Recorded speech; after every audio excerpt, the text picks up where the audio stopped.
Welcome to He Did This to Me, the sports podcast from a father and son who happen to be mostly optimistic Knicks, Mets, and Jets fans. My name is Nick, a.k.a. Goody, and with me is my old man, a.k.a. the big guy, Noel. And just like his name, all we do is win. Let's get to the show. It's time to begin. The season's over. Magical run by the Knicks. Met with all types of adversity. Everybody seems like they got injured at some point, even down to the final game. But alas, the Knicks were eliminated, lost Game 7 at home against the Indiana Pacers. Game really wasn't close, except for obviously very, very early on and for a glimmer of a moment there in the third quarter. But talk to me, big guy. Obviously, I know how we were feeling about the loss, but how do you feel about, the way the season ended and this team overall? And how do you feel about the season?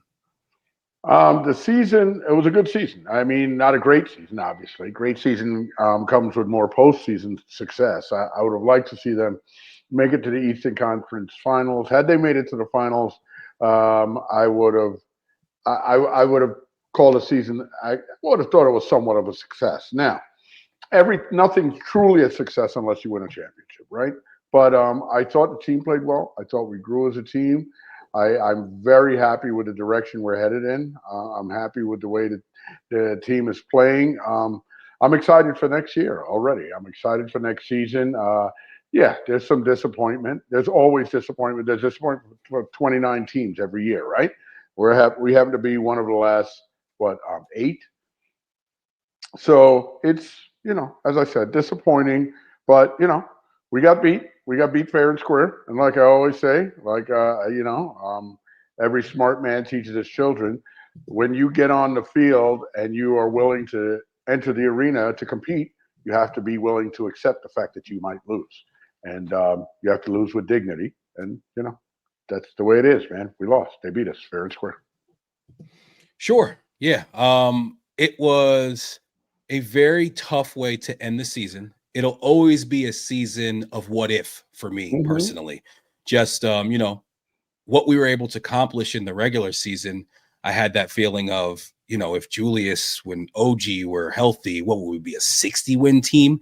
And then, you get into the postseason and, we fight for that 2 seed. We suffer even more injury in the first series with, our guy Bogey going down. Then Mitch goes down. Then OG goes down. Then Josh Hart is compromised. And, lastly, Brunson fractures his hand, in the midway through the third quarter of that final game. And those will always be things that, you think about. But at the same time, I'll remember this season fondly. They gave me a lot of great moments. They won a lot of games close. They continue to defy the odds over and over again. And they gave me a team that I could truly identify with and truly love for the first time since the 1990s. And it's really, the forecast is bright. It's sunny. We have a lot of reasons to be excited. I'm not ready for the season to be over. I definitely would have loved to see us get to, the Eastern Conference Finals and advance that next step from where we got to last year. I do it. I will talk a little bit later when we talk about the Eastern Conference Finals. It's even more annoying to me because I feel like Boston is ripe for the picking. And I feel like with a fully healthy team, I think we'd be the favorites against them. And I've heard a lot of people in NBA circles echo similar sentiments. And it's just really unfortunate the way that it all ended up. I take it from a fan's point of view as far as, I will take a step back and say that, Josh Hart was clearly not himself. He's not going to say that. But I, as an observer, I think that was pretty clear. And I honestly think that once he got hurt, the series was over. I think that as what we had already withstood thus far when it came to injuries, when you added him to that, it was just too much for us to be able to overcome. OG comes back in the, 7th game, tries to do a Willis Reed impression, hits his first 2 shots just like Willis Reed did. But unfortunately, I mean, you could just tell he couldn't move at all. I even questioned whether or not he should have been out there, but I get him wanting to be able to. And if there's no risk of further injury, then, you throw him out there, you see what happens. At the end of the day, Indiana came to play. Indiana came out with a strong intensity from the beginning. They've been very fortunate this year when it comes to the teams they've played against in the first 2 rounds of the playoffs. The Bucks without Giannis, and then also missing Dame for a couple games. Obviously, the myriad of injuries that the Knicks had to try and fight through. And at the end of the day, you get to play who's in front of you. So they went out and they took care of business. And, now they're going off to the Eastern Conference Finals. I think it's, extremely fortunate, but sometimes when the ball rolls your way and things go your way, you take advantage of it. And, hats off to them. I do think that, if OG doesn't go down, I think we sweep them. At the worst, I think it maybe goes 5. And it'll be just, a long off season of looking back and then looking forward. And hopefully, as another thing that we'll detail here in a little bit, but I hope that it's a somewhat quiet off season overall. And I do just, now that it's a couple days past and the wound has begun to heal, even if it's just the slightest bit, I am starting to feel a little bit more thankful just for the season of enjoyment and for the future. Yeah, there's definitely some sad feelings and whatnot, and we can talk. I just don't spend a lot of time personally with if this person been healthy, because every team has injuries. We had more than most, no doubt. But I also remember us saying during the Philadelphia series when pundits were saying, well, if Embiid were healthy and blah, blah, blah, and we were like, look, we don't want to hear that. We've got our own problems, blah, blah, blah. So I'm not saying you shouldn't say that. I'm saying I don't say it because I just give them their credit, because I don't want to hear that from other people. So I just give them their credit. They won the game. It's a war of attrition sooner or later in every sport, right? You put together a team. You hope you put together enough guys, the right training staff, everything, and everything goes right. A couple of our injuries weren't even like OG got hurt extending himself. That's one thing. But Randall's injury wasn't like a natural injury. That was an injury because someone else cut under him. What's his name's injury? Bogey's injury was an injury with some guy falling on the back of his leg. These things can't be controlled. They're out of our control. It's just happenstance in the game of sports. What are you going to do?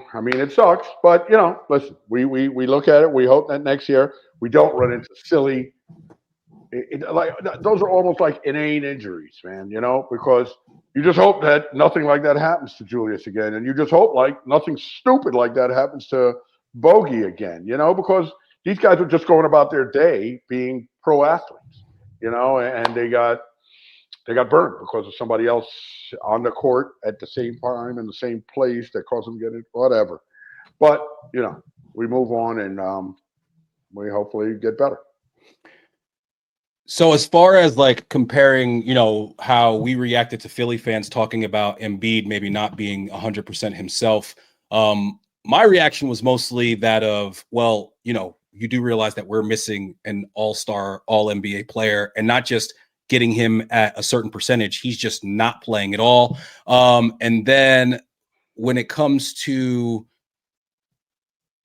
the what if part, and the reason that I always think about it, and I think you kind of echoed it afterwards, is the fact that a lot of these injuries are totally fluke.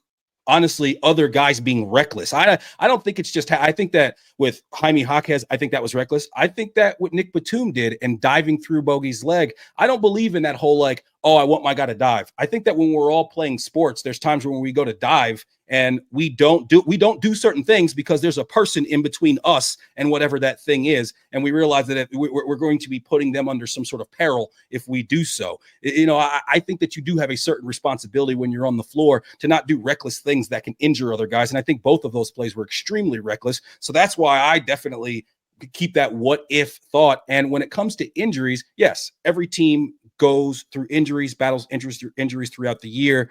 It's not even what's happened to the Knicks. And I mean, I even heard Bob Myers say it in one of when he was talking about one of the games. I don't know if it was halftime or post game, but he was saying, I've never seen a team have this many injuries to this many key players basically ever, but let alone have that team get within a game of the Eastern Conference Finals. So to me, that is why, I don't think you can really talk about this season and how it went without including that part of it.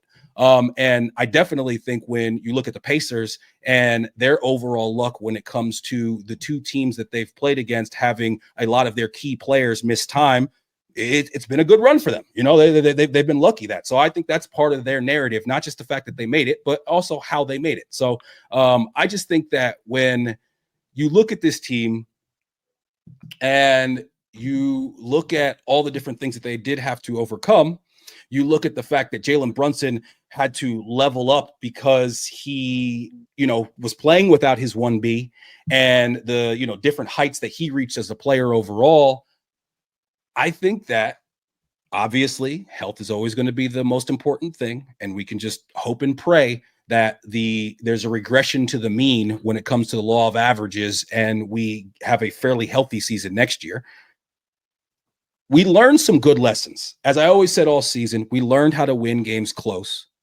I think that Jalen learned what it is to be a superstar, not just a really good player in this league.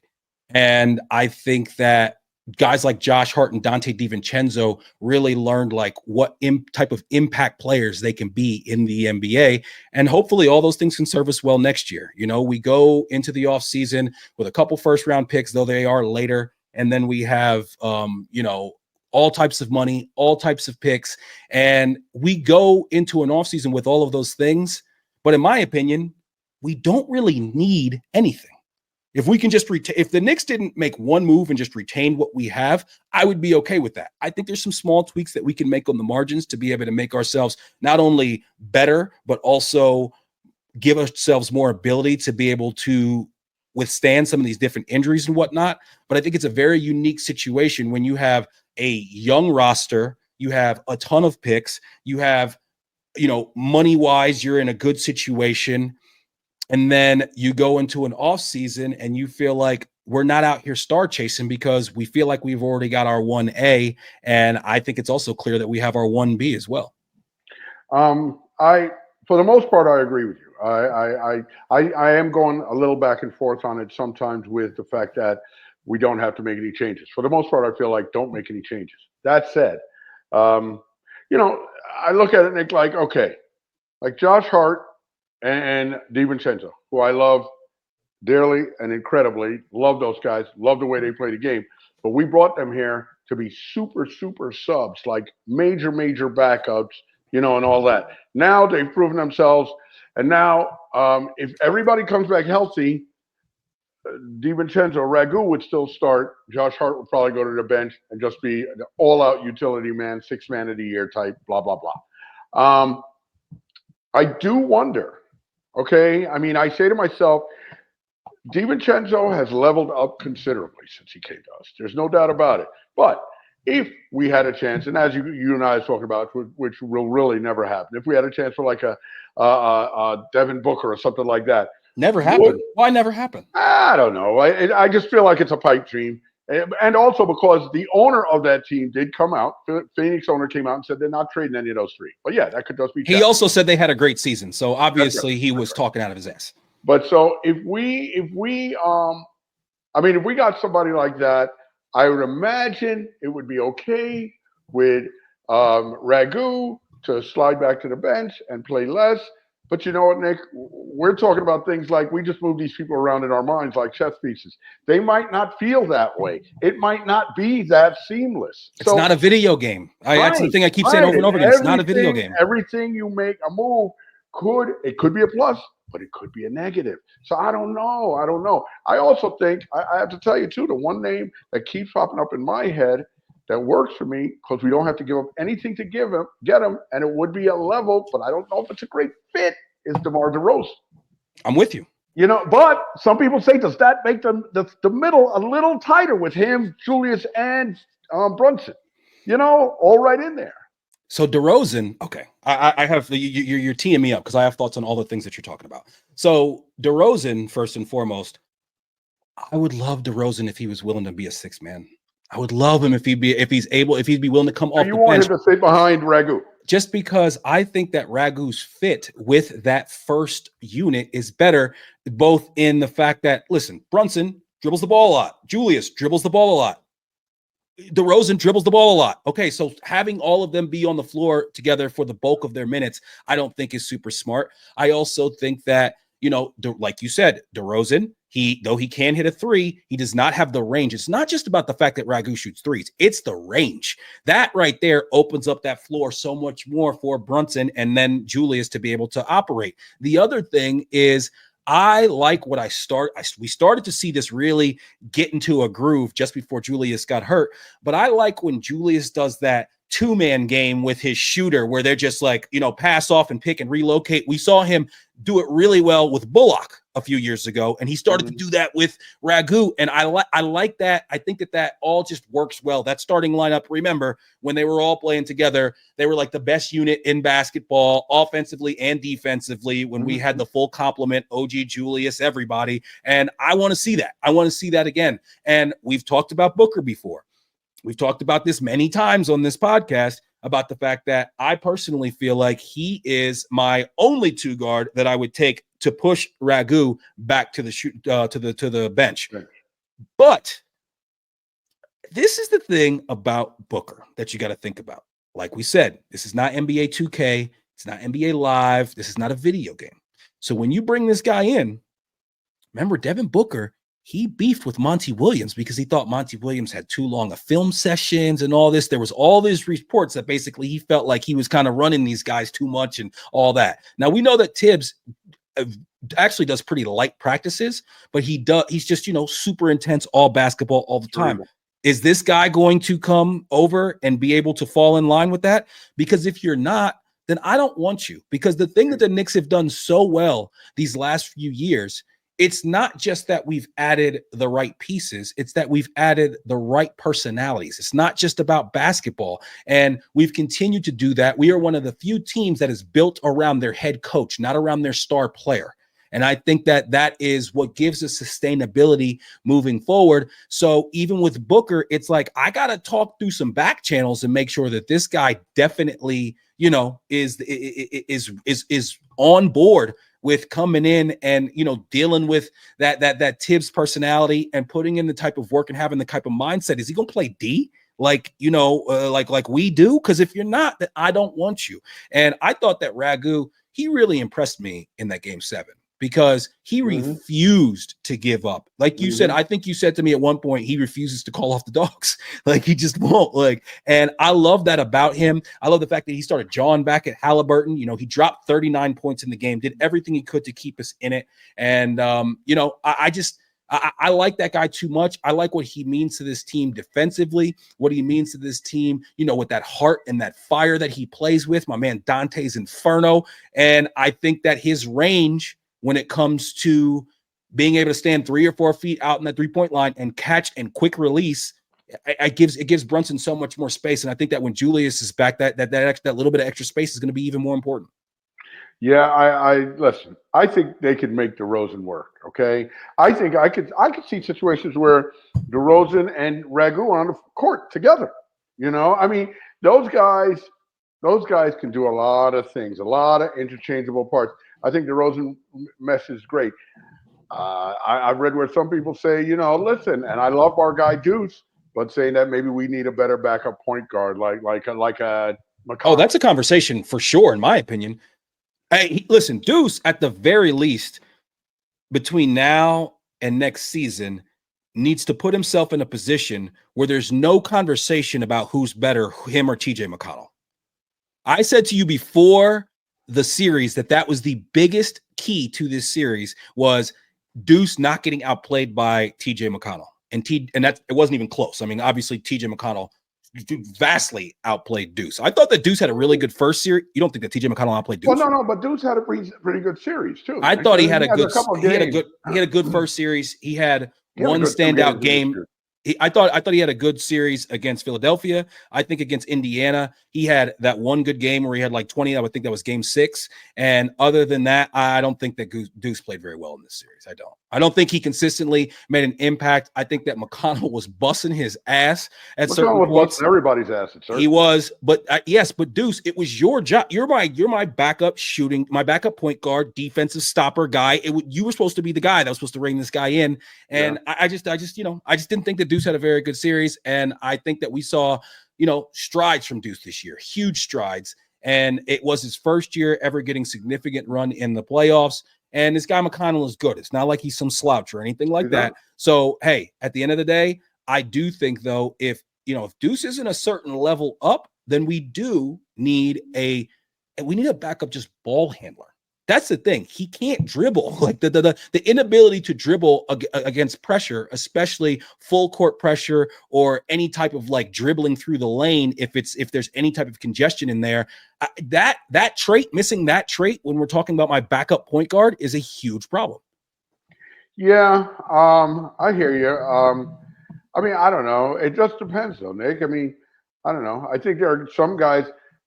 You named to me a couple guys in the league who could do that, do the job you're talking about, but also give you the defense we need. I mean, I hear you. I do think that Deuce could be better on the dribble, but I do think there are many times that I saw him bringing up the court against McConnell where he was not getting stripped. There were many times. Okay, he doesn't get stripped every time he touches the ball, but I saw Brunson he can't not dealing with the pressure great. I wouldn't go that far, Nick. I saw him bringing up the ball many times. Especially on the game where he started him and he was, having him drop the ball off to Brunson and then set the pick. In any case, he could be better in all of those instances, and he'll have to level up. I mean, but again, I don't think there's that many people out there that we can pick up that are possibilities that are going to do a better job than him all around. I don't know. I mean, there's T.J. McConnell, of course, but, I would assume he's under contract with Indiana. I don't think they want to let him go right now. He really shined. He outplayed Halliburton sometimes. A couple of those games, 100%, especially early in the series. Yeah, I mean, that's he really did some work in that series. You got to give that guy a lot of credit. Yeah, I mean, he had a very good series. The Knicks didn't come out with the defensive intensity that they needed to at the beginning of game 6 or 7. And then in game 7, the Pacers, I said this in my other podcast, like, I don't know what they ate that morning or what their pregame routine was, but they need to bottle it up and try to do it every single game they ever play again, because the shooting, they shot 67% overall. But when you stop and you look at some of the numbers, it's like Aaron Naismith, 8 of 8, Miles Turner, 7 of 11, Andrew Nembhard, 8 of 10, Ben Shepherd, 2 of 3, McConnell, 6 of 8, Isaiah Jackson, 3 of 3. I think those guys would have a hard time shooting those numbers in a gym by themselves sometimes. I really do. There was points in that game where it was just like, can these guys miss can they miss a shot? And once they got rolling, things are going their way. They played well offensively, and we didn't do enough to make them uncomfortable, especially I thought early in the game. And they benefited from just an unbelievable historic shooting night. Yeah, I mean, and unfortunately, that historic shooting night happens when we were playing defense, and I think a lot of the blame goes to us. I mean, that's just the way it is. I mean, if we shoot well and we're killing another team, they're not playing good enough defense, or our offense is killing their defense, and their offense was killing our defense. And I think so, Nick. I think there was a game of attrition here. There's just, straight up. I mean, everybody can see it that those guys, their energy was building and getting stronger throughout the series, and our energy, along with those injuries, had us just waning a little bit. And the two converged at the worst time, where their graph was going up and ours was going down, and they took advantage of that, man. They came at us in waves in that 6th and 7th game where we just couldn't fight them off anymore. We couldn't match them. With the intensity, with the energy, with all of that. And a lot of that has to do, a good portion of that has to do with injury. And a lot of it too has to just injury caused our shortened numbers. I mean, I'm not getting into the silliness with Tibbs and whatnot, because we can all see what are you going to bring? DeQuan Jeffries off the bench in his cowboy hat. Did you see that cowboy hat, by the way? I did. So that is, that's just the name of the game, man. It's a physical game, and it's all sports. If you got 8 or 9 guys playing against 6, sooner or later that's going to take its toll, man. And when all these guys are professional athletes, you know what I'm saying? It's not like the 9 guys are from the Y and the 6 guys are professional athletes. They're all NBA ball players, so they got it done. But yeah, Deuce. I still hold out faith in Deuce, but I don't know. There's going to be some changes made, Nick. There's going to be some changes made. I think we can all hope all we want for status quo, but there's going to be changes. There's always changes. The other thing is, hold on. The other thing is that I've seen people talking about now. Is this a season now where you have to re-sign Julius to the extension now? Because if not, isn't he going into the lame duck season next season? Yeah, but then he can also sign for more money. I know. So that's the thing. If he re-signs now, like I think you re-sign Brunson and Julius this offseason. And I read a report today that Brunson would be open to it. And it's like a difference it's a crazy difference of money if you let them get to that lame duck season. It's 270 versus 160. Right. 4 years versus 5 years. Right. So it's like another year and another 110 million. So and I'm not exactly sure what the particulars with Julius are, but I'm fairly sure it's very similar to that. And my opinion on this. I think you absolutely sign him to that deal right now. I think I think Julius has been underpaid.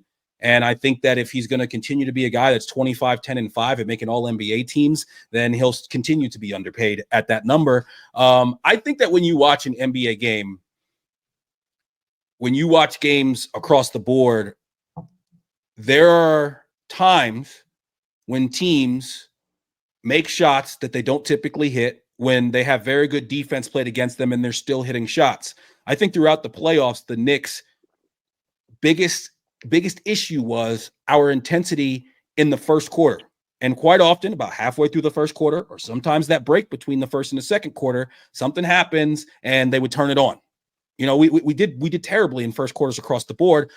I thought that during that game against the Pacers, they got off to a good start, but a decent start. It wasn't like they obviously were shooting the ball well, but we were still staying in the game within the first quarter. I thought that they had a lot of guys who had out of their mind shooting nights that night. And whether the defense was on them or not, they had it rolling. And props to them for doing that in the most important time of the entire season. But I think that when you watch NBA games across the season, even with the Knicks, there's some nights where it's just like, oh, everything's going in tonight. And it's not necessarily because the other team is playing such terrible defense. There's some nights where wide open shots that we always hit, that we typically hit, just aren't going in that night. And it's not because the team is playing great defense. It's just a make or miss league. And you go through waves in that. And I think that momentum and, energy is real. And when it comes to the energy that the Knicks displayed, and especially defensively in that game, I think after that first quarter lull, I thought we actually played pretty decent defense. I thought that we did a decent job. It didn't matter after a certain point, because with certain teams, you get down by 10 or 15, and then, okay, we play good defense now. So we play them even for the rest of the game. We get within 6, we get down by 20, we get within 6, So if you don't play good enough defense at the start, and you give them that head start, sometimes it just doesn't matter. Now you have to play extra to catch up, and we couldn't do it. So there it is. That first 15 minutes, hey, that's it. In a manner of speaking, that's it. Yeah, especially when you have two rotation players that have been ruled out or aren't available, being an OG and Mitch, and then you have Josh Hart, who's a shell of himself. I felt so bad for him, just because that guy's such a warrior. He plays so hard. Obviously, he gutted out and he was on the floor, but it was just so clear that he wasn't himself and he wasn't able to give what he would like to. And then when Brunson hurts his hand, at that point we're down 12 halfway through the third. As we know, that's definitely not totally out of reach when it comes to an NBA game. I mean, we were up 9 points in the fourth quarter against them in game 3, I believe. And obviously against the Sixers, we had games where we were down double digits in the fourth quarter and came back and won. But there was no way that we were going to be able to do that without Brunson, obviously. And you and I even said at that point that if we're going to come back and win this game, obviously Brunson's going to have to go nuclear in the second half. And then him those 2 turnovers that we had back to back, that was the point that we got it down to 6 or 7. Sure. And then Deuce threw it away. And then, Brunson throws it away. And then we didn't even know it at the time, but Brunson breaks his hand on the play that he throws it away. And the game is just all the way over. And, like I said, who I got to give a lot of credit to in this series, Miles Turner, because I don't really like his game, but he stepped up and did a much better job defending. All of a sudden, he's going all the way to the rim and dunking on cats, which is not something he typically does. He got on the boards, and he was able to have a really good series overall. And when I look at their team and I think about the Knicks and what we do need this year, what I would like to do, whether it be with our draft picks or if it's in free agency, I've looked through the list of free agents earlier. I didn't really identify anybody on the list that definitely fits this mold. And it doesn't necessarily have to be a guy that, is a name that we know, but we need our our ancillary, bench people to be long, strong guys who can finish at the rim, who can occasionally take a 3. Guys like this guy, Naismith. We need more guys like that on this team. We need to draft somebody or pick somebody up who is basically like, an OG protege, who's just a long guy who can play some defense, who can block a shot at the rim, you can finish at the rim. We don't have too many guys outside of our, outside of Julius and OG and Brunson. I mean, like our main players, but like our role players, they're not guys who can just take it in traffic, go up strong and lay on a kid. We don't have enough guys like that when it comes to our role players. And I would like to bring Bogey back. I think that Alec Burks has shown that if he can come back at the right, dollar amount, I could see him being a guy, but we can't give him too much money though. We can't give him very much money. Bogey's under contract for next year. It makes sense to keep his contract unless we end up trading him for a big fish anyway, because he's owed $19 million. So it's a good trade piece to be able to make the contracts match up. But when it comes to those other guys, and then I'm sorry, but when I look at a guy like, what's this guy's name? Jackson for Indiana, their backup center. Yeah. I'm sorry, but Isaiah Jackson. Yeah, Isaiah Jackson. How much better is he than Sims? I mean, he didn't play a ton. But wait. He's their second center, man. That's what I'm saying. And he's Sims Mitchell Robinson. I know, but what I'm saying is, the depth chart. I'm telling you, him and Isaiah Jackson, as far as how long they've been in the league and the ballpark of what they make are probably not that far apart. Sims and exactly. That's what I'm saying. We need, but that's what I'm saying is that like that, Sims, you're out in my opinion. You got to go because I need a guy at that position. I need a guy who's coming off the bench and just has a little bit more fervor than Sims has, and is willing to mix it up a little bit more. But if our guys are healthy, Sims gets no run. I understand that, but what I'm saying is that okay? A bigger conversation is, I think we got to move on from Mitch, just because if we can move him for anything really, and just get his contract off the books. It's just that, there's only so much money to go around. And I don't know exactly how it works. I'm no capologist, but if we can get off of Mitch, and it's strictly about availability with you, Mitch. Mitch, you were looking like a first team all defense, a dark horse for defensive player of the year when the season started. I love what he brings, but the availability piece, it's just, you'd be insane to believe that this guy is going to be relatively healthy for 75% of the season and the playoffs. So if you move on from him, in my backup, I need him to either be, an athletic, long, fearsome, plays with a little bit of dog in him guy like this guy, Isaiah Jackson, which Sims is not that guy. Or I also think that we need like a stretch 5. We need a 5 who can hit a 3. So in certain times we can run an offense with a guy out there like that. I know you hate big men who shoot from outside. No, but if you're going to say a particular name, which I don't even want to hear, because I don't know, I don't have a guy. Name at me and your Uncle Godfrey, and I don't want to hear it anymore. I don't even have a name. Who are you talking about? 2 names, same name. 2 names. Bol? No. I don't want Bol. Listen, I'm sorry, but if Bol, if he's a rotation player on your team, you're not a contender. And I fully intend for the Knicks to be contenders next year. I think Bol Bol's a nice little cool like project, but no. Right. Exactly. Like you said, he's a carnival act. So how about this guy? I'm trying to remember the guy now on Golden State. Jackson something, isn't it? Yeah. Jackson Hayes, I think. But just a live body, Nick. Always putting pressure on the rim. Always. You can't put up shots around this guy. He's going to block your shot. He's going to divert shot. I love a guy like that, man. Yes. I don't need to run any plays for the guy. He's just going to make things happen because he's big and he's active. And it kills me with Mitch because, listen, at the start of the season, Nick, you couldn't have told me and you that we wanted to keep Hartenstein over him.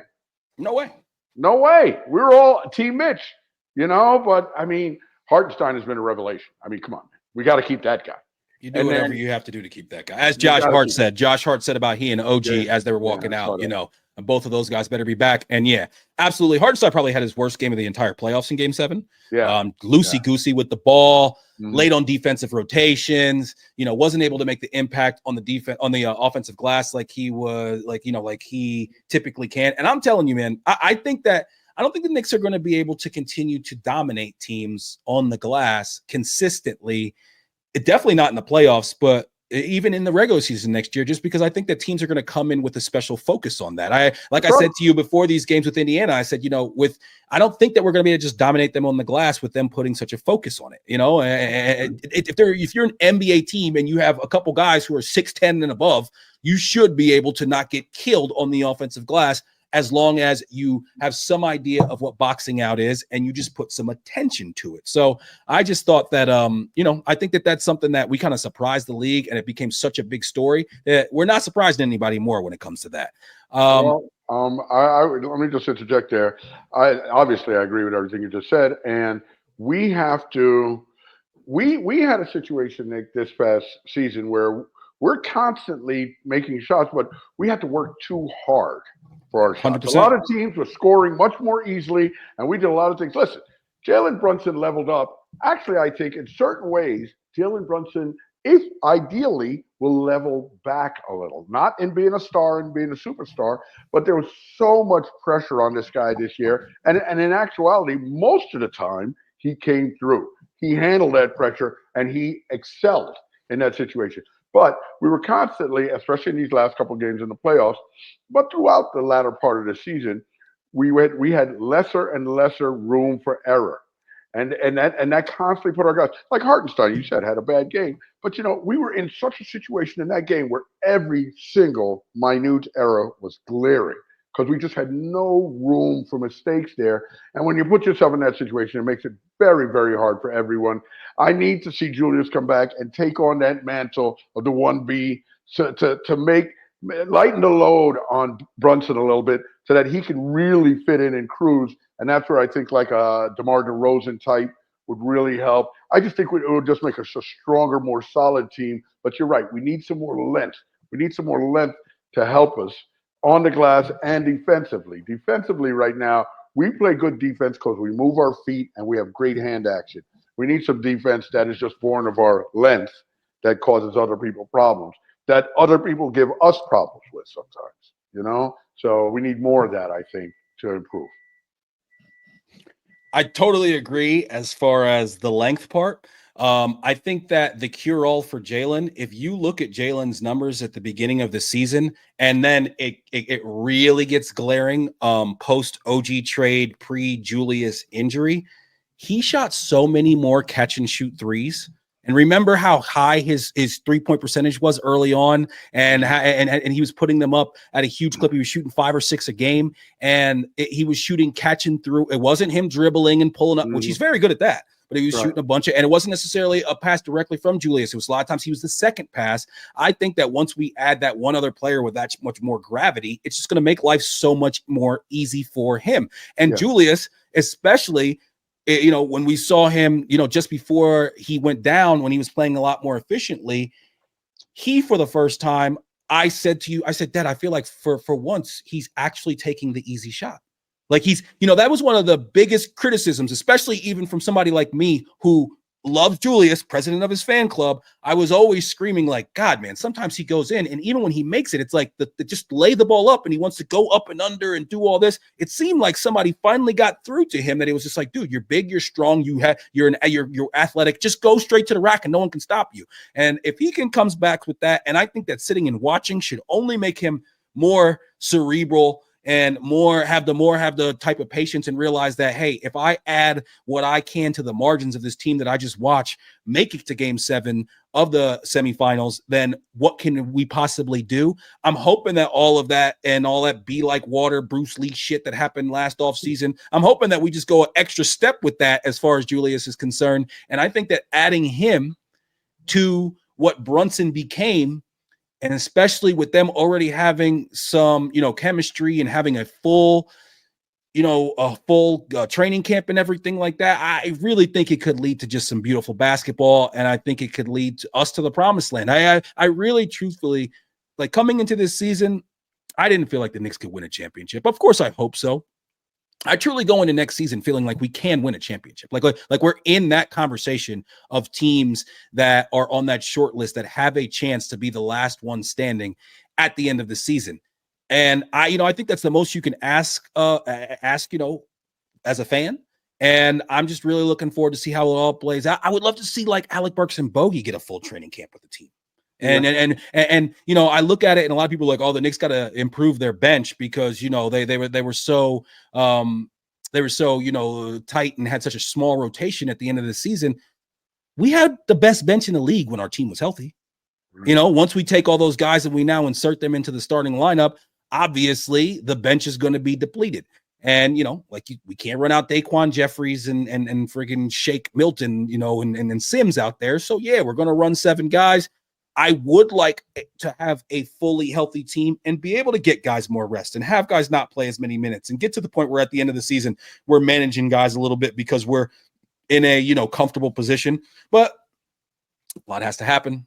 There's going to be variables. There's going to be things that come up. We're not going to get through the entire season without anybody getting hurt.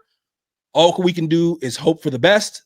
But in my lifetime, this is the most hope I've ever had going into a season. Yeah, I feel positive. Like I said, I think we'll make one move for a good next piece, and then hopefully get some length through the draft or somewhere else. I don't want to hear this crap from people about, Tibbs doesn't play rookies, because that's garbage. Look at how much he played Quickly and Grimes and Deuce. Come on, he developed all those guys. So let's not even hear that. But fingers crossed. Hopefully next season will be an even better season. I think unless he's willing to come back for an extremely team-friendly deal, I think Precious is probably going to be out. And somebody will offer him more money. Somebody will. I like him. I do like Precious, but I also think that with that 24th and 25th pick that we have, to me, that's where you go find like a Jackson Hayes type guy, like just a long, just the rubber band type cat who, is underdeveloped, hasn't played a ton of ball. And, we bring him in, hopefully, kind of like what Mitch was, but just hopefully less brittle. Less brittle and a little more dexterity. Offensively, specifically. Yes, Mitch is the only way Mitch scores a basket is on the alley-oop. Come on, that's for sure. You cannot give Mitch the ball unless he can dunk it. I'm sorry, but that's the truth. And I love Mitch, but that's his only use on offense. Yeah, and honestly, a little more than that. I want to see exactly how. Like, okay, if we were to bring everybody back and say we do a projection on what we would have to sign Hartenstein for. Basically, everybody else is under contract. So what exactly does that look like financially? Like, how much do we have to play with? I've already seen some people talking about the offseason. Obviously, we're doing it right now, but I tend to shy away from those articles and those conversations just because I kind of feel like I'm still in mourning of this season. Maybe this is like a therapy session. This is me talking it out so I can kind of help move past it. But I also, one thing I want to point out, Josh Hart and Jalen Brunson hopping out of their cars to give the Knicks faithful some love. I think that's so cool, man. Not everybody does shit like that, okay? Not all these players do shit like that, especially, Brunson. He just broke his hand. He's obviously pissed off. Hart's got the friggin' injury. They clearly, as crestfallen as I was, I can only imagine how they feel. But it's a true testament to them, their character, and how they feel about this fan base that, they thought that was important to do. 100%, man. Gotta love that. I just, that's class personified. And, those guys are New York Knicks, man. I mean, 20 years from now, they'll be on the AAU Legends bench over there, the uncle's bench. I love the fact that we've now established that tradition, that we have. More than any other team in the league, by the way. Oh, come on. Nobody else has. Teams that do it. I mean, and I don't want to rag on Indiana. They won fair and square. But they had a couple guys at the game, and I was like, who? Yeah, there's no once a Pacer, always a Pacer shirts, okay? All right, yeah, come on. I mean, no, it's just, it's clearly we've made an effort as an organization to make sure that we employ and it's because that's the thing. A lot of people don't realize that like Starks, Allen Houston, Larry Johnson, these guys work for the Knicks and for Madison Square Garden. So like, we it's not like all of a sudden we should decide to invite these guys in. They're a lot throughout the entire series. Yeah, exactly. I mean, definitely Starks and Allen Houston. But like, even like Spreewell, I'm pretty sure he's on the book somehow too. I know Larry Johnson is too. And then community ambassadors.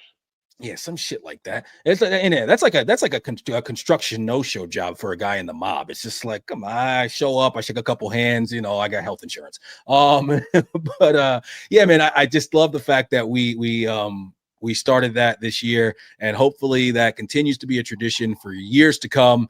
And we continue to invite back all the old Knicks. And like, Carmelo Anthony, the other thing is that the Knicks have the cachet where it's like, even though you didn't spend your entire career there, when it comes to how you want to be remembered and the fan base that you want to be embraced by in your post career, it's a pretty easy choice. Yeah. And you want to come back and be sitting in the front row at Madison Square Garden. You're not coming back to be sitting in the front row in Memphis. Right. I mean, I'm sorry, but, that's just the real, man.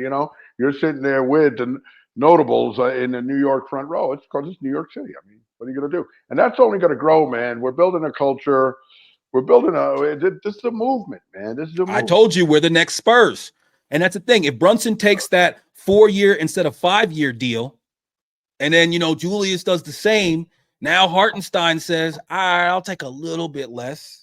All right, I'll take and then, that's all you need is just a little bit more on those margins where now you're able to keep the whole band together. And everybody do the Tom Brady. Everybody do the Brady or the Duncan. Right. True. Moving on to a team that it feels like the season might be over, even though we're not too far out of the last wild card spot.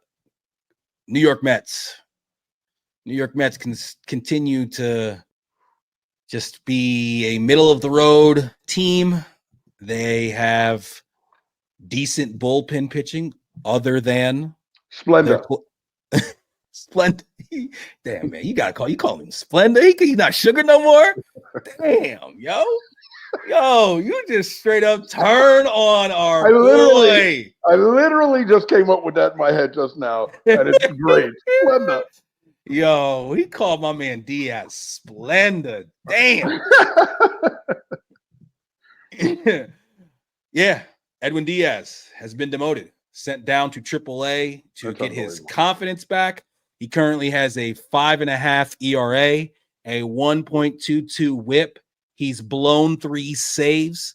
And the other stat that I saw that really jumped out to me, he's gone entire seasons where he gave up either 1 or there was another season where he gave up only 3 extra base hits and no home runs on his slider in particular.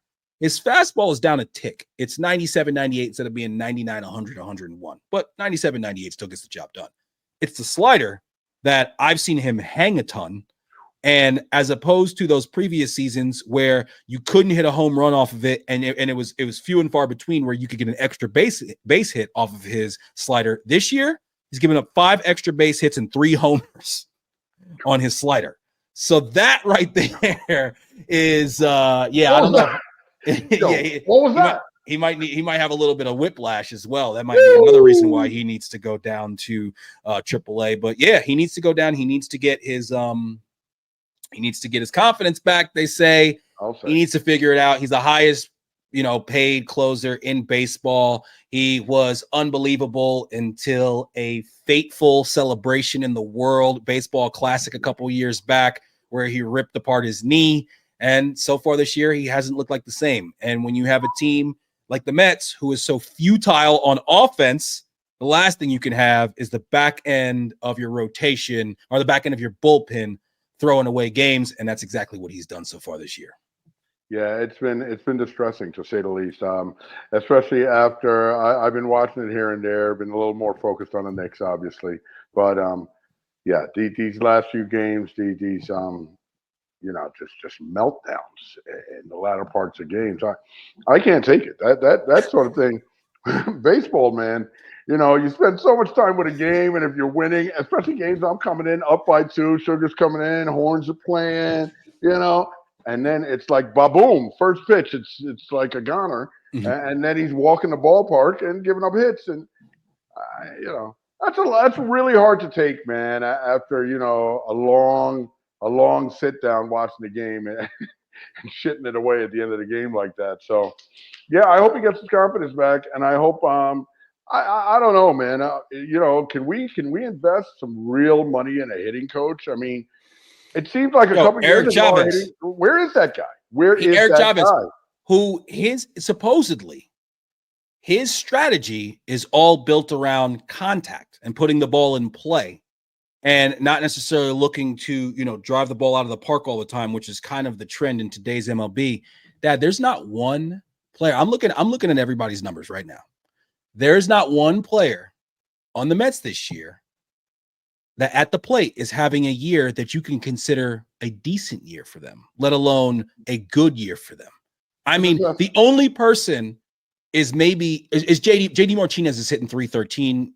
And, since he's been up in his limited time, he's been the professional hitter that we typically, expect him to be. But I mean, Alonso's hitting 238, OPS 773. Lindor's hitting 195, OPS 616. Nimmo's only hitting 220. He does have the on-base percentage high up, as you would expect from him, but his OPS is, only 769. Marte, who started off well, he's down to 259, OPS of 677. DJ Stewart, he's doing okay. But his average is only 205, but he's got, I mean, a lot of baseball people nowadays will tell you that like average is not the best stat to look at and blah, blah, blah, blah, blah. Okay, that's fine. But once it's below like 250, then we got to start looking at it and being like, yo, what the fuck? I mean, come on, man. It's just, these guys, even Tyrone Taylor, who, remember, he was ripping the cover off the ball. He's down to 250. Vientos, he's at 348, in his limited time. Obviously, he needs to stay up. He needs to find a way to get into the lineup more over guys like Jeff McNeil, the squirrel without a nut. I mean, that dude, he was the best hitter in baseball. He won a batting title. He was hitting over the 3-something every single year, it seemed like. And now that cat, man, he needs to spend less time on the links. He needs to stop golfing so much. Maybe that's ruined his swing. I don't know what the case is, but I'm watching him take first pitch fastball straight down the middle, which, remember, there was a time where you could not get a first pitch strike by Jeff McNeil without him smoking it somewhere. And he's consistently coming up in big spots, coming up in every spot. Doesn't matter what, he's hitting 236. Dad, if you would have told me 2-3 years ago that we could get into the end of May and Jeff McNeil had played the entire time and he would be hitting 236 in 165 at bats, I would tell you I would bet you any amount of money that wasn't possible. I would have bet you that he couldn't be batting less than 270. I mean, come on. There's no way this guy could bat less than 270, and he's been nothing but a goose egg. It's very discouraging. I have a tough time, just sticking around. I watch, but it's tough, man. It's really tough when the team isn't hitting. When guys are going out there trying to pitch, trying to put something together on the mound, and I mean, we're so anemic at the plate, man. And seriously though, where is Eric Chavez? Who's he working for right now? I mean, seriously, if this guy, if he's not working and the Mets are not seeking him out, I got to wonder What are we doing? Why would we had our best hitting year before and after for years with this guy, and I don't know why, but he got dismissed. I mean, let's go. Where is he? Find him. Get him on a bus. Bring him to City Field. I mean, when you look at 2 seasons ago, and we had all these guys hitting so well, and then you look at last season and this season thus far. I mean, if there's ever a time to make a change when it comes to the hitting coach mid-season or early in the season, this is the time. By the way, the Mets' final score just came across. They lost 7-6 today to the Guardians. Did we shit the bed at the latter part of the game? No. We scored 2 in the 8th to get within 1. We gave up all of our runs by the end of the 6th inning, so it wasn't an issue with the bullpen at the end of the game. So now we lost 2 games to the Guardians. Well, the Guardians are playing pretty well this season. I know. But they're 32-17, so they're no slouch. And they're doing it with a few of our old players, guys that we traded for Lindor. The middle of their infield is actually. I don't think the guy played. What's the guy's name? That was our guy. That's going to drive me nuts. Our second baseman, Ahmed Rosario. No, he doesn't play second base for them anymore. No, I don't think so. Yeah, he doesn't play second base for them anymore. But yeah, man, it's just going to be a tough, long season for the Mets. With baseball, anytime you could get lightning in a bottle and have a run where you go 13-2 and everything looks different. Like I said, we're not too far out of it right now when it comes to that last wild card spot. I think if we were able to get to that, it would be a freaking miracle. But I mean, it's just, the anemic offense, like you said, it gets hard to watch a team that just can't hit all summer long. And, just watching every single day. And you feel like you're just setting yourself up to be kicked in the teeth. And especially with your closer now being down, it's just all a disaster, man. It just does, it's going to be, we didn't have huge expectations coming into this season. And, we look at it and we're a few games under 500. We're 21-27. Yeah, no. Not good, but it's slipping away. It's slipping away because, I felt like we were like 20-23 recently or something like that. And I was like, okay, we're right there, but you start to get to that point. You get so many games under 500 and it just becomes too much to come back from. And you basically need some crazy, amazing streak to be even in contention. And nothing about this team, what we've seen so far, gives me any indication that they can do anything like that. Yeah, 10, 12 games under 500. Now you're almost at the point of no return. I mean, it really gets dicey. I mean, like you said, unless something you have a miraculous month, a 23-4 run or something like that. Some shit like that. And it's not happening. Okay, so we got to figure it out. Play some 500 ball, get back to 500, play 500 ball, and then have one run of like a 10-3 run, something like that. Yeah, and come on, Mets, man. Now all of my focus is on you. I got, no football obviously until September, and the Knicks are done. And so my daily focus is going to be on them. Please, as I deal with this Arizona Heat, give me a little bit of, something to be excited and hopeful for. Yeah, fingers crossed. Jets OTAs just wrapped up day 2. They had a bunch of press conferences today. Saleh talked, Rodgers talked, Hackett talked, Sauce talked, and they all, a lot of coach speak, a lot of platitudes and a lot of things that were said that didn't really say much. I did take a couple things out of what they talked about. Rodgers did comment about the fact that he thought that Saleh was had a lot more active role with the offense. And he's been in a lot more meetings and has been giving some really good insight. I think that's important. If you want to be a head coach, you got to coach both sides of the ball. And I think it's very important, obviously, because, Hackett, I have a lot of concerns with his ability and his just overall acumen as an offensive coordinator. I think that it's good that we're going into this season with we're less on the radar and in the conversation of best team or can they contend than we were last season, but we actually have a much better roster. We went out and we added more depth at receiver. We clearly have totally remade the offensive line. And then I thought, that first draft pick, adding some depth Rogers talked about today how he saw this guy Carter Warren talking to Morgan Moses yesterday, and today he's watching Olu pick the brain of Tyron Smith. I think all that stuff is great, and I think it's great that, you know, if we inevitably do go down with an injury, we're not going to be bringing in some guy from the practice squad or some guy who was on the street a week ago like we were doing last season. So better planning on that side, and all reports today were that Rogers was just unbelievable in camp.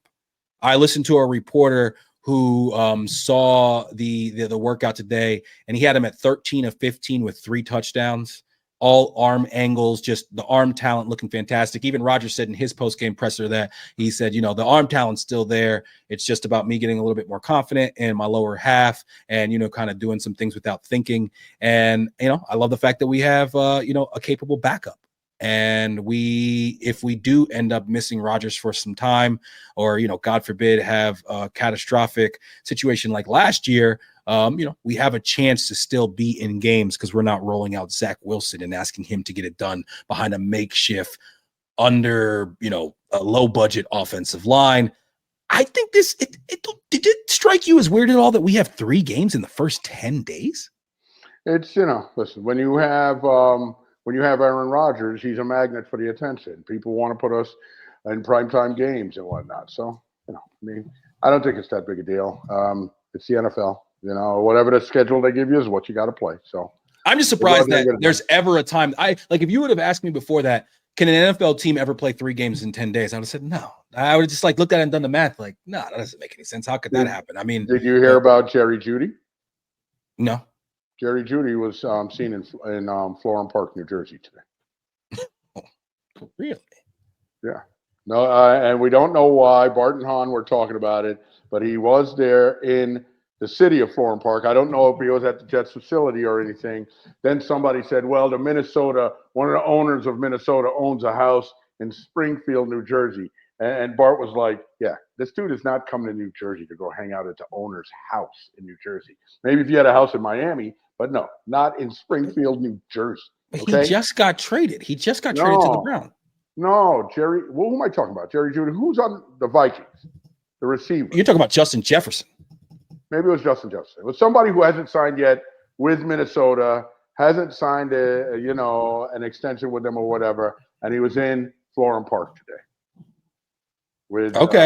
Yeah. That now I know for a fact that, you know, he's not going to Vikings OTAs. Right. And that's the guy. He did not show up for the OTAs today or this week, and he happened to be in Jersey instead. Read into that what you will. We would have to give up. We would have to give up, you know, a lot of compensation to be able to get him. Well, I mean, you know, your eye on the spot reporter is reporting that he was seen in Florham Park, and Bart was saying, you know, maybe you could give him a number 1 for next year, and somebody, you know, and that might be enough if he's not going to sign with them. Oh, first round pick gets it done. I think, you know, first round pick gets it because the first round pick in the NFL is just worth so much. I would give up a first round pick for him. Him on one side, Mike Williams, and Garrett Wilson in the slot. Come on, man. Okay, but this is I'm with you on that. I love Justin Jefferson. I think he's clearly fantastic. You know, he did have a pretty major injury last year, but I mean, Justin Jefferson is that dude. He's he's fantastic. But if you bring him, and clearly you would have to sign him for big money because obviously that's the reason he wants to leave. Right. I don't think that you can pay 2 receivers what you would have to pay him and then pay Garrett when he comes up. So that would be the thing that would make me a little bit nervous. But man, fuck all that. That's in the future. This is a win now team. If you can bring him in right now and you can try to you can run that offense out there. Dad, if Rodgers is healthy, this offense is going to be scary good, man. Scary good. We added weapons. We already have 2 prime weapons at the 2 most prime positions in Garrett Wilson and Breece Hall. Then you have Conklin, who I think is a slightly above average tight end. And then you have Mike Williams on the other side. They say Brownlee has had a great OTAs. He's looked really good. Yeah. Xavier Gibson got a lot of good experience last year. And then we have this kid Malachi, what's his last name? Yeah, Malachi Corley, little baby Debo, we got him as well. So I'm like, yo, man, if we can figure out a way to bring in Jefferson, I'd be happy. But even without him, I love our weapons. I love the rebuilt offensive line. I love the depth of the offensive line. It's always going to come down to Rodgers' health. Absolutely. All right. So later on tonight, we have the Eastern Conference Finals between the Pacers and the Celtics tipping off. And the Western Conference Finals is set as well. It's going to be the Minnesota Timberwolves versus the Dallas Mavericks. First off, I want to talk about the Western Conference Finals. What are your impressions of this series? Who do you think comes out on top? And I would just like to say I was impressed by Dallas and how they closed it out against Oklahoma City. Oklahoma City just a little bit too young. They just needed a little bit more seasoning, it seems like. And I didn't love some of the shots they were taking at the end of some of those games where they're kicking it to Holmgren for a three. I just didn't love some of the decision making late in some of those games. I think both the coaches and the players can definitely benefit from having a season like they did, getting to the second round in the playoffs, and then understanding what that's all about moving forward. But what do you think of this next series between the Mavs and the T-Wolves, and how do you see it playing out? I think the T-Wolves are good, man. I think that I'm leaning towards the T-Wolves will win this game, will win this series in 6 or 7. But listen, man, the Mavs, the way Luka has been playing, and he's getting a little healthier now, and Kyrie has been fantastic as the Robin to his Batman. So, and this is a team, Nick, that I see those tall, young, long guys. They're doing exactly what we need on the Knicks for Dallas. They're just everywhere. They just appear, and they're like coming into the frame like this with their arms just flying through and dunking the ball or blocking a shot, and So I think they're gonna. I think it's going to be an interesting series, but I like ultimately I like Minnesota to finish it off in 6 or 7. But I think that's going to be a dogfight, man. That's going to be an interesting series because that Dallas team can light it up, at a moment's notice. It's important in the playoffs when you can just go on a flurry of and make shots and just make easy baskets quickly. That helps you a lot, man, in just a quick spurt, and Dallas can do that very well. So they're dangerous. Yeah, and they have guys like Dwight Powell, Daniel Gafford, this guy, Greg Brown. All these guys are, like you said, long guys. PJ Washington, yes. Can hit a three and just long, man. That's definitely the type of player that I hope to see the Knicks add in this offseason, and especially younger guys that kind of fit that frame. I like Dallas in this series. And I like Dallas in this series because I think that, and I do think it's going to go 6 or 7. I think it's going to go, if I had to make a pick, I'd say Dallas in 7. And I think that these two teams are they're very evenly matched in the fact that they both play good defense. They're both well coached, and they both have, big time top flight players. I think that in playoff games, at the end of games, when things are really tight and the bright lights are shining, I like Luka and Kyrie and their ability to be able to get and make shots for themselves and for others in those waning moments. And I got to admit, I didn't think this would work. I didn't think this was a good fit. I didn't think there was enough basketballs, especially not just guys that are volume scorers, but guys that handle the ball a lot. And they've totally figured it out. When you watch them play, it does not look like they're just like, they're not just trading off like, okay, my turn, your turn. Got to give Kyrie credit. Kyrie has amended his game a little bit. He's a lot more decisive with the ball when he gets it and doesn't, spend as much time dancing and showing that, otherworldly handle that he has. And that team, I love the way that they look, and I love the way that they play. I love the ease of the shots that they can get late in games, specifically because of those two guys. Don't forget, Ant was like 6 of 24 in that game 7 against Denver, but they were able to, pull it out. I think that if a game is close and it comes down to who's going to make the big shots at the end of the game, I think it goes to advantage Mavs, and that's why I would pick them to win this series. It's a valid argument, no doubt about it. I'm not, coming down heavy on either side. And I will tell you too. You see, this is what always kills me, though, Nick. That how the narrative can be so different, right? Okay. If they lose, if Minnesota loses that game, and this guy Ant goes 6 of 24, the whole narrative on him is different. And you see, 100%. that to me is bullshit, though, because it's not just totally up to him that they won that game, obviously, right? But the narrative about him is different because his team won that game. So I think sometimes, especially in sports like basketball, we make the triumph of the team somehow reflect on the star player. Is this great or that great? He didn't will that team to a victory that day. He did play good defense. He Played played very good excellent defense. defense. And he's an excellent leader on that team. There's no doubt about it. But if they had lost that game, he would be vilified in that, oh, we thought he was going to take over the league and be the face of the league and be next Jordan. Clearly, he's not ready for that now. Bullshit. He's the same person he was before the game as he is after the game. He's that guy. And I'm just saying, if they had lost the game, that wouldn't make him lesser that guy. He'd still be that guy. I do think it makes him lesser of that guy if he loses the game, because I think at the end of the day, this is sport, and whether or not your team wins or loses, when we're talking about the best of the best and your impact on that and your ability, Jordan is what he is, not just because of the great player that we saw and all the different skills that he had. 6 of 6, never went to a game 7, finals MVP in every single one. Like he when it mattered most, he always showed up. Does that mean that he always had great shooting games? No, but for the vast majority of the time he did. And I think that Ant right now is in that honeymoon stage where he's bursting onto the league. He's becoming one of the faces of the league. Some people would say the face of the league, and that can switch on you really quickly. Look at Jason Tatum, who we'll talk about here next. That honeymoon is over with him.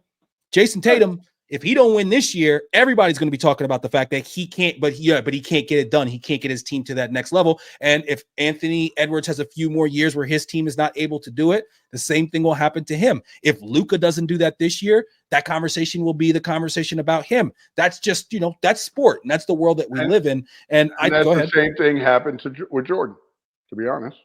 In his first 6 years of his career, that's the way people talk about him, Nick. He's a great scorer, but he's not a winner. Right.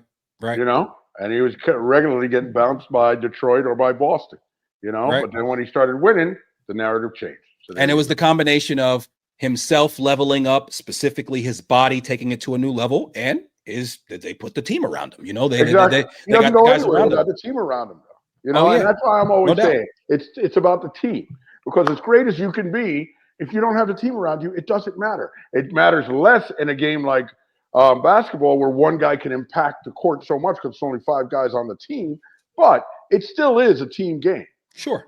So, I just think sometimes the one person gets the down or the up too much for a 5-man team game. But anyway, that's all another. I just think that when you're talking about the best, whether it be ever or in the league, that's when, we have to start to split hairs to differentiate between these guys. And I do think that that's a good hair to split, so to say. When it comes to Ant, so Ant has an opportunity right now, that because a lot of conversation is, is he the new face of the league? I was an early Ant adopter.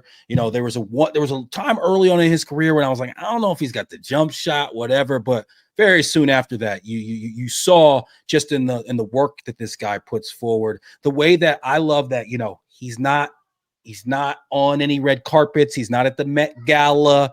Dude is about hoop. He's about playing ball. And he clearly puts in crazy work. He's got great videos of the different workouts he does, all types of wild plyometric shit with weight. I mean, the guy is clearly 100% all in on ball and playing hoop. That's what he does. And he has the chance this year to really ascend where it's okay, this is Ant's league, and this is, and he's the best player in the league. And that's, he's always in that conversation. If he's able to win the finals this year, and if they go on and win the finals, it's probably most likely that he would be finals MVP. And he really shows out and has some signature moments and does all of that. And then he goes to Paris and he is the best player on that team, and he has that like Jordan at the dream team where he he made it clear to Magic and to Bird, like, this is my league now, coming off of that first championship. If it has that type of end to this season and that type of summer, then I think, we go into next season saying any conversation about who the best player in the league, he's the first or second name you're saying. Yeah, no, he could definitely do that. And if everything you said happens, he would be that guy. One thing I want to throw onto that, though, the one good thing to come out of the Brunson fractured hand is that we can stop this talk now about him going to the Olympics. Okay, please? Yeah, go rest up. Go rest up, drink a mint julep, just hang out, relax, and just get you some rest and, some massages on your hand. Yeah. And your foot. Yeah. And you know what is interesting, just to take it back to Brunson, is that, we both say that we'd like to see him not have to take on such a ball dominant role and have so much responsibility when it comes to creating offense next season, which, hopefully with a healthy OG and a healthy Julius, we could definitely see. Don't forget the jump that Brunson made as a 3-point shooter from last year to this year. Mm-hmm. And he's going to work. So what's that next level that he can jump to? Because, I mean, the guy shoots 40% from three. Is he going to jump up, to 42, 43, 44%? Who knows? I think some of that, like we said before, will happen just by the nature of having some other guys on the court with him that draw some attention. But I'll be interested to see what new wrinkles he adds to his game, because it almost seems like his game is close to flawless. Maybe the whole Knicks organization has to reevaluate the inbound pass. The whole team has to figure out a way to be better at that. That is my only gripe with Tibbs this year, is we have the least creative inbound, plays and routine of any team in the entire NBA. And it was an issue all season. And then it really, really reared its ugly head in the playoffs. Yeah, it was pretty bad. I'm sure we'll get it figured out, but yeah, we need to definitely work on that little part of the game, no doubt. Do the Pacers have a chance against the Celtics, you think? I think the Pacers have a better chance than people give them credit for. I don't think the Celtics. Some people are talking gentleman sweep. Listen, man, I think this Pacer team is spry, man. And like I said, they mess around, and Celtics definitely have a tendency to mess around and get a little loosey-goosey, lollygag a little bit. This Pacer team, if you give these young guys confidence and let them start running and ripping and scoring, you might have a problem on your hands. I could see Boston in 6 is what I think here. But listen, man, don't sleep. Don't sleep. If they keep, just don't sleep on the Pacers. I think, they could win. The Celtics should win, especially if they have Porzingis back. Did we know about that yet? Is he back, or? He's been ruled out for the first 2 games, I believe. I think that the Pacers definitely have more of a chance than people, in most of the media have given them. And I personally just feel like this Boston team, I think they're frauds, man. I don't think they're that good. I think both teams lose to whoever comes out of the West. Okay. I think the West is gonna be the eventual champion. And I think that this Boston team, they're just so built on the 3-point shot. They have a mediocre coach. Jason Tatum. I love Jason Tatum's game, but his propensity to come up short in huge moments is, well documented over these last few years. He doesn't go to the hole enough for a guy who's as tall and as long and has all the ability that he does. He sometimes gets a little bit 3 happy, as that whole team does. And it's one of the things that really frustrates me about the whole Knicks situation. It's like, you give us a full. I think even without Julius, just with the OG and Hart and Brunson all being good, I think we have a good chance of beating that Celtics team. I heard Wilbon say the other day, and Wilbon hates to ever give the Knicks any type of credit or any type of positive words at all. I heard him say that he thought a healthy Knicks team beats this this Boston team, and I think that the Pacers, the thing that they do is they don't lose at home. Boston has lost some big home playoff games this season and throughout these last few years. And I just think there's so much pressure on that entire team, but specifically Tatum, because Tatum, yo, you got to play. You had the Knicks and you had the Bucks both be ravaged with injury. You got to play Miami without Jimmy Butler, and then you got to play Cleveland with Donovan Mitchell banged up. If you don't find a way to both get to the finals, and then once you get there, win the finals, when you were the runaway best team in the league all season long, and you have all these different things going for you as far as the opposing team's injuries, everybody's going to be the whole narrative on Tatum is going to be, but he can't get it done. He can't get him to the promised land. And I love Tatum's game, but you got to start asking that question, especially this year when it seems like the deck is stacked in their favor. Yeah, I mean, the narrative is going to be: does he have the want to? Does he have the dog in him, as everyone says?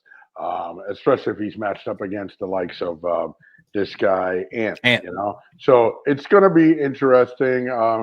Listen, they have to beat the Pacers. If they lose to the Pacers, they're it's a disaster. If they lose to the Pacers, I'm not saying that people are going to start trading people, but it's going to be hard because, I mean, look, man, if they lose to the Pacers, are you going to give Jason Tatum that big contract and be paying him and Jaylen Brown this next year after they lose in the Eastern Conference Finals here?